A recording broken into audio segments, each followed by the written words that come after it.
Assam government will implement the recommendation of Biplab Sarma committee in all areas except Barak Valley and 6 scheduled areas, saying Assam Chief Minister Himanta Biswa.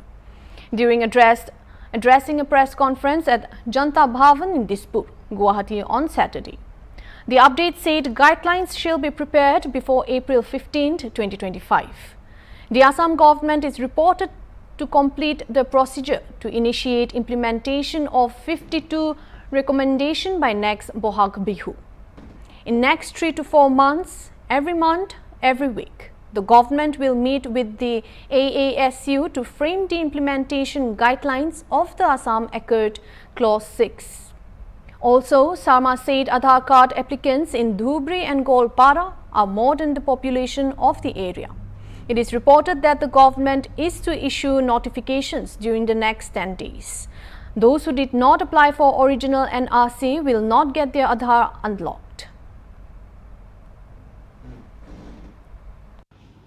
Ahom Sukti 6 number দফাৰ ওপৰত জাষ্টিস বিপ্লৱ শৰ্মা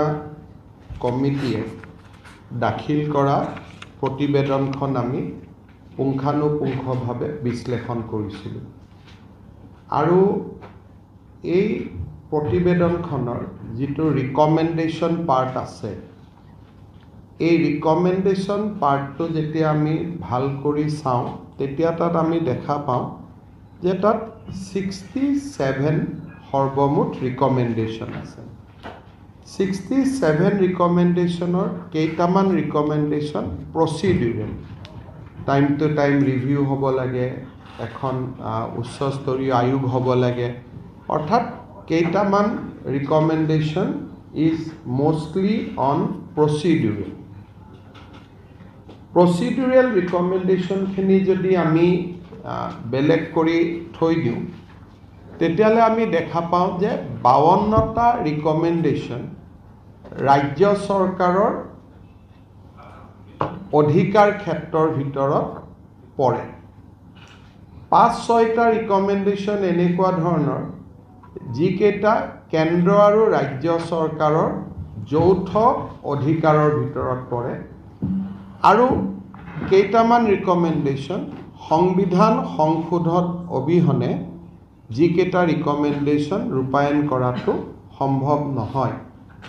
সেয়ে আমি recommendation বিলাকক 3টা ভাগত আমি বিভক্ত কৰিলো বিভক্ত কৰাৰ পিছত আমি যেতিয়া কেবিনেটত এটা এটাকৈ পৰ্যালোচনা কৰিলো তেতিয়া আমি দেখা পালো যে তাত 52টা ৰিকমেন্ডেশন মই 5টা প্ৰচিডিউৰেল ৰিকমেন্ডেশনৰ কথা বাদ দিছো 52টা ৰিকমেন্ডেশন ৰাজ্য চৰকাৰৰ অধিকাৰ ক্ষেত্ৰৰ ভিতৰত আৰু ৰাজ্য চৰকাৰে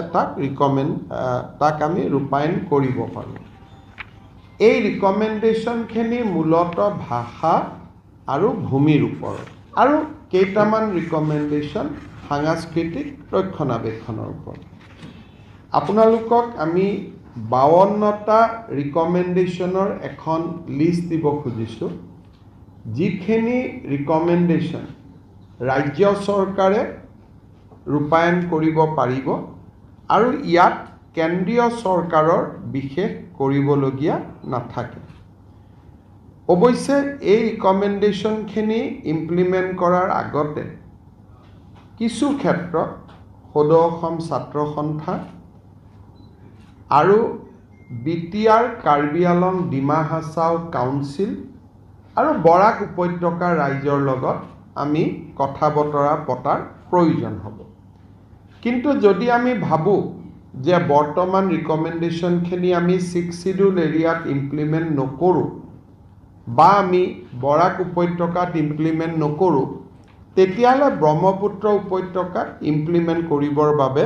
আমি কাৰো লগত কথা পতাৰ প্ৰয়োজন নাই তেনেকুৱা ৰিকমেন্ডেশন 5-6টা আছে যিকেইটা ৰিকমেন্ডেশন আমি কথা পাতিব লাগিব আৰু বাকি আমি কথা পতাৰ প্ৰয়োজন নাথাকে কিন্তু কেইটামান ৰিকমেন্ডেশন আমি তেখেতসকলৰ লগত কথা পাতিব লাগিব আৰু ইয়াত থকা ৰিকমেন্ডেশন খেনিও তাৰ ফাইনাল যিটো ৰূপ এতিয়াতো তেওঁলোকে ৰিকমেণ্ডেশ্যন হিচাপত দিছে, কিন্তু তাৰতো ডিটেইল গাইডলাইন, নটিফিকেশ্যন, এক্ট, আইন বনাব লাগিব। গতিকে আমি এটা সিদ্ধান্ত লৈছোঁ যে ৰাজ্য চৰকাৰে অহা ৩-৪ মাহ আমি প্ৰতি মাহ প্ৰতি সপ্তাহত ছাত্ৰ সন্থাৰ লগত বহি বহাগ বিহুৰ আগতে এই 52টা ৰিকমেণ্ডেশ্যন আমি ইমপ্লিমেণ্টেশ্যন পৰ্যায়লৈকে আমি লৈ যাব খুজিছোঁ। যে অসমৰ বহুকেইখন জিলাত ধুবুৰী, গোৱালপাৰা আদি জনসংখ্যাতকৈ বেছি আধাৰ কাৰ্ড ইছ্যু হৈছে।